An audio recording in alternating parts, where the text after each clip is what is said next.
நம்ம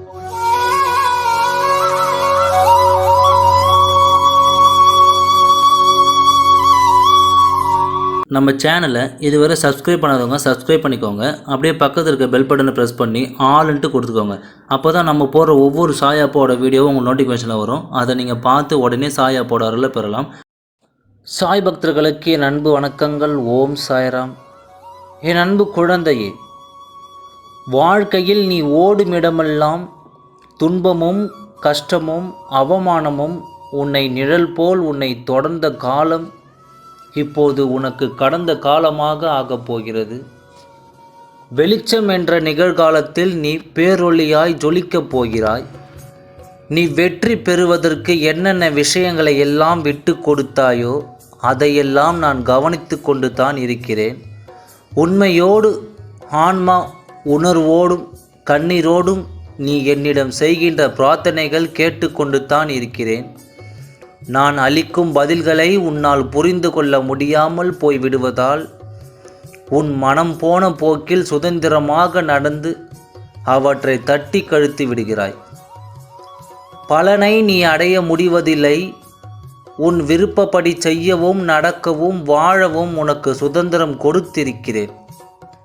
அதனால் தான் என் செய்கைகளை புரிந்து கொள்ளாமல் கீழ்ப்படியாமலும் உன்னால் சுயமான போக்கின் நடக்க முடிகிறது. இந்த சுதந்திர உணர்வு தான் உன்னை இந்த அளவுக்கு கீழே இறக்கி வைத்து விட்டது. கீழே இறக்கி விட்டோம் என்று நீ வருத்தப்படுகிறாய். ஆனால் கீழே வந்து விட்ட போதும் உன்னை நினைத்து நான் பெருமைப்படுகிறேன்.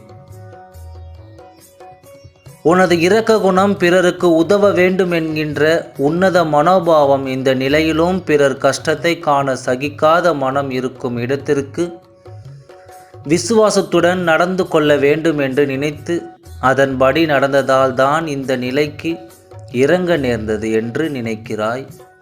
கெட்டவர்களும் கெடுமதி உள்ளவர்களும் நன்றாக இருக்கும்போது நல்லவர்களான நாங்கள் மட்டும் ஏன் கஷ்டப்பட வேண்டும்? கஷ்டத்தை மட்டுமே ஏன் கடவுள் எங்களுக்கு பரிசாக தர வேண்டும் என்று தானே நினைக்கிறாய்? உன்னை போல எல்லா நல்லவர்களும் இப்படித்தான் புலம்புகிறார்கள். இது இன்றோ நேற்றோ வருகிற விஷயம் அல்ல, காலம் காலமாய் வருகின்ற ஒரு விஷயம். நீ கஷ்டப்பட்டு தான் ஆக வேண்டும் என்றால் நான் நல்லவர்கள் மனதில் மட்டுமே வாழ முடியும். கெட்டவர்கள் மனதில் எனக்கு இடம் ஏது? இப்படி உன்னை கஷ்டப்படுத்தி வாழ்வதால் என்ன பலனென்று நீ நினைக்கலாம். நான் உன்னை பக்குவப்படுத்தி வருகிறேன். உன்னை பெருமைப்படுத்துவதற்காக வரப்பிரசாதமாக கொடுத்து வருகிறேன். ஆனால் உன் கஷ்டங்கள் நிரந்தரமல்ல. உன்னுடைய தகுதிக்கும் தாங்கும் சக்திக்கும் ஏற்ப நான் உனக்கு கஷ்டத்தை தருகிறேன். ஆனால் கவலைப்படாதே, உன் நீண்ட கால கஷ்டங்கள் முடிவுக்கு வந்துவிட்டது. இந்த நேரத்தில் நீ வேகமாக செயல்பட வேண்டும், நிறைய சிந்தனை செய்ய வேண்டும்.